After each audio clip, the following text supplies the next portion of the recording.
Some homeowners in northern Kentucky will be keeping a close eye on the rain. A swamp forms in their yard after downpours. Christian Hauser tells us it could impact a project the city of Dayton is planning to help children get to school more safely. Carl Redleaf has lived on Dayton Pike for about 15 years. Anytime we get a heavy rain, this whole yard right here floods. With the water coming off of Chateau Ridge and coming down the pike right here. This is what his front yard can turn into during a heavy storm. I was standing on this catch basin because I could feel it, and I was trying to get the water off of it, and that water was right here.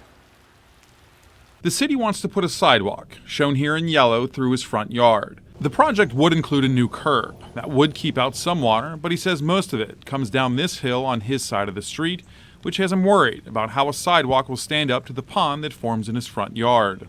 Right through here is where all that water lays.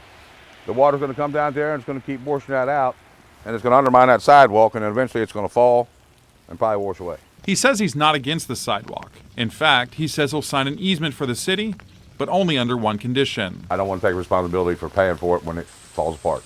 They keep telling me it won't. I've been in concrete for a lot of years. I'm telling you it will eventually. Redleaf has brought his concerns to the city. He spoke at the latest council meeting. When I asked the city attorney about it, he said it would be on me.